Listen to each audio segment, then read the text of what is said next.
We saw in the section on distributions that shapes of distributions can differ in skew and/or kurtosis. This section presents numerical ways of measuring these two attributes of shape. This figure shows a distribution with a very large positive skew. Recall that distributions with positive skew have tails that extend to the right.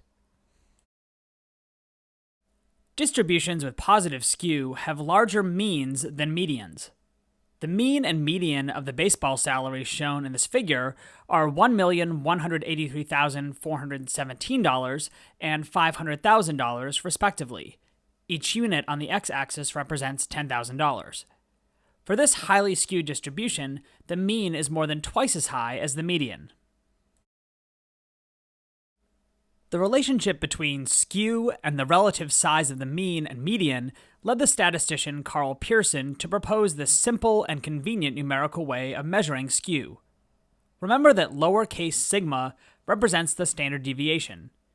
Verbally, this formula reads 3 times the difference between the mean and median divided by the standard deviation. Let's calculate Pearson's index for our baseball example. The standard deviation of the baseball salaries is 1,390,922.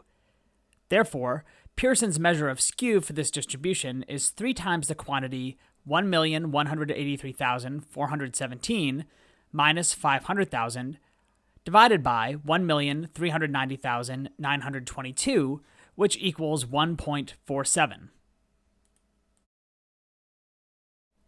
Just as there are several measures of central tendency, there is more than one measure of skew. Although Pearson's measure is a good one, the measure shown here is more commonly used.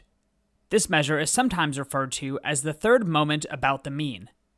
Remember, uppercase sigma represents summation, x represents an individual raw score, mu represents the population mean, and lowercase sigma represents the standard deviation.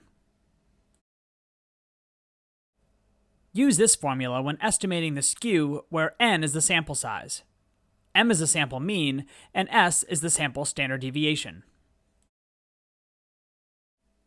This measure of kurtosis is the fourth moment about the mean.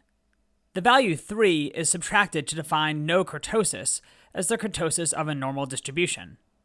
Otherwise, a normal distribution would have a kurtosis of 3. Although you will probably never have to estimate kurtosis by hand, this is the formula you would use. Most statistics programs and spreadsheets use this formula to estimate kurtosis.